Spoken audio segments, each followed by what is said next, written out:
जय हिंद दोस्तों। मेरा नाम है शांतनु सिंह और मैं स्वागत करता हूं आप सभी का हमारे प्यारे से चैनल कॉन्सेप्ट वाला पर। दोस्तों, आज का हमारा क्लास होने वाला है historical background making of Indian constitution के ऊपर। दोस्तों, आज का हमारा class historical background making of Indian constitution के ऊपर ये 9th क्लास है। अभी से पहले तक हमने 8th क्लास इसके ऊपर बहुत ही अच्छे से कवर कर लिया है और इसके जितने भी टॉपिक्स थे उसे बहुत अच्छे से हमने समझ लिया है इन कॉन्सेप्चुअल वे, जो कि हमारे एग्ज़ाम पॉइंट ऑफ व्यू से काफ़ी ज़्यादा इम्पॉर्टेंट है। तो आज की हमारी क्लास दोस्तों लास्ट क्लास है। ये लास्ट टॉपिक है historical background making of Indian constitution वाले चैप्टर में।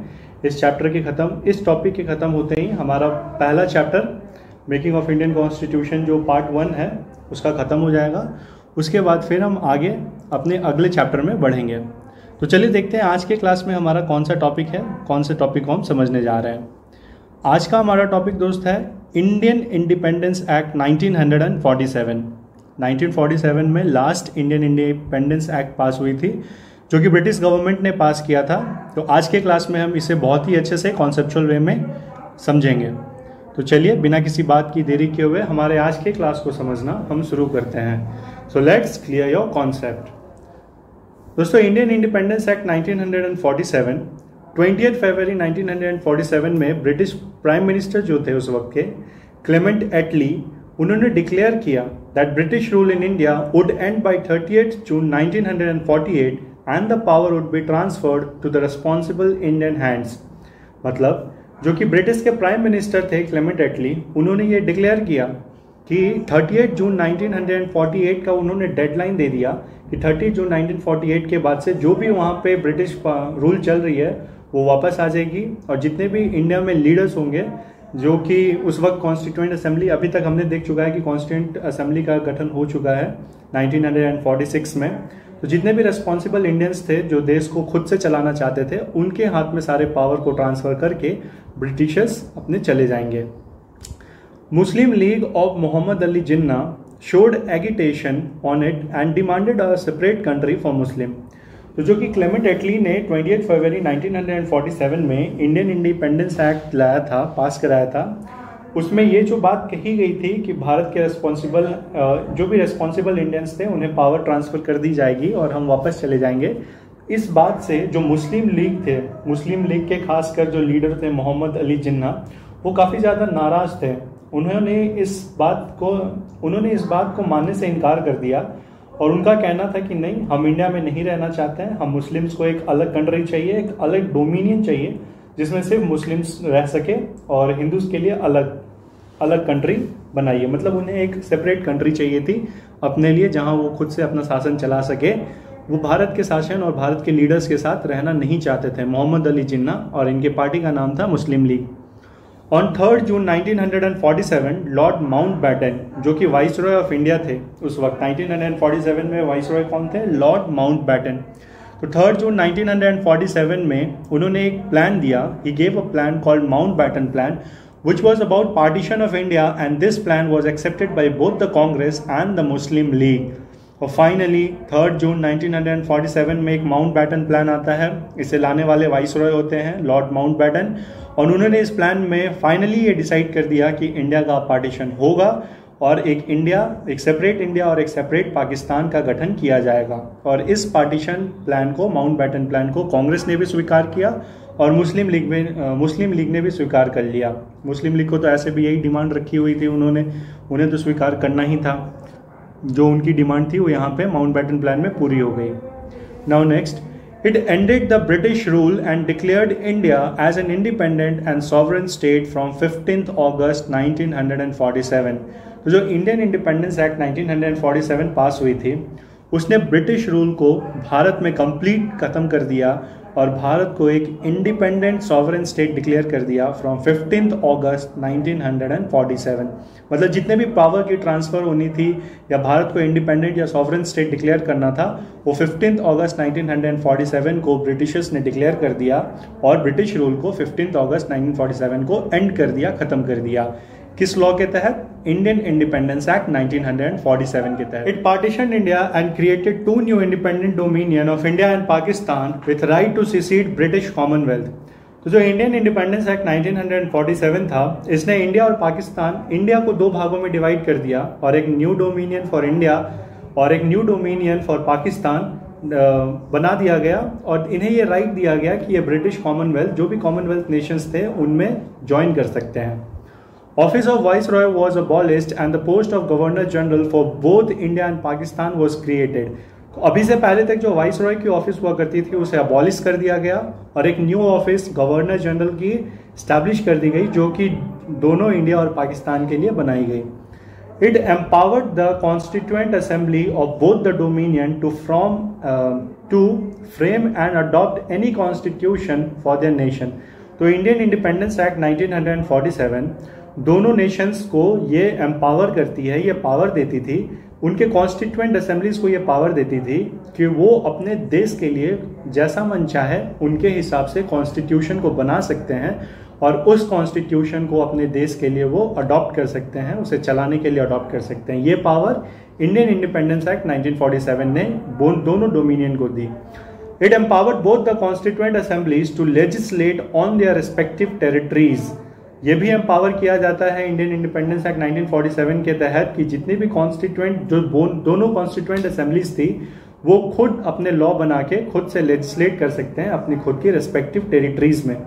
It abolish the office of secretary of state for India, जो अभी से पहले तक ब्रिटिश में एक ऑफिस बनी हुई थी, office of secretary of state for India. इस ऑफिस को कंप्लीटली खत्म कर दिया जाता है, बंद कर दिया जाता है। Now next, it proclaimed the lapse of British paramountcy over Indian princely states and treaty relations with the tribal areas from 15 August 1947।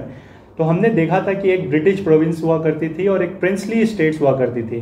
Princely states में क्या था कि जो वहाँ के प्रिंस थे उनके साथ ब्रिटिश ने एक लीगल डॉक्यूमेंट्स साइन कर रखी थी जो कि ब्रिटिश पैरामाउंटेंसी कहलाती थी।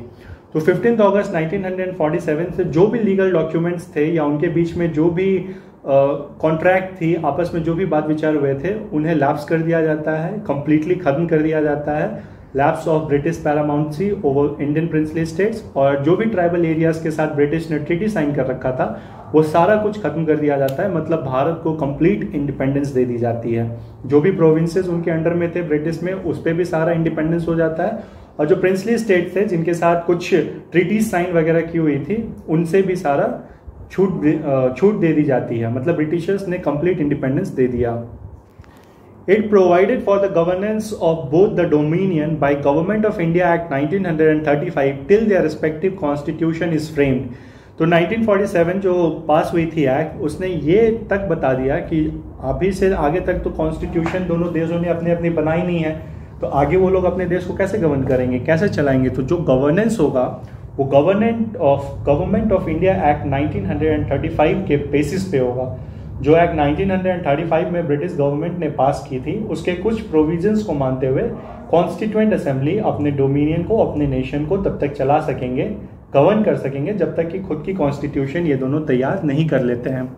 It designated the governor general and the provincial governors as the constitutional head of the state. तो जो गवर्नर जनरल थे और प्रोविंशियल गवर्नर्स थे उन्हें कॉन्स्टिट्यूशनल हेड बना दिया गया, मतलब उन्हें नॉमिनल हेड बना दिया गया। उन्हें नॉमिनेट करके बनाया जाएगा, ना कि इलेक्ट करके हेड बनाया जाएगा। So this provision was in Indian independence act 1947। It drop the title of the emperor of India. तो जो कि टाइटल ब्रिटिशर्स ने ले रखा था, जो किंग और क्वीन वहां से बैठ के, ब्रिटिश से बैठ के इंडिया को शासन कर रहे थे, राज चला रहे थे, वो टाइटल भी कंप्लीटली अबॉलिश कर दिया जाता है, ड्रॉप कर दिया जाता है। It discontinued the appointment to the civil service. All the appointment to the civil service before 15th August 1947 would continue to serve their entire period।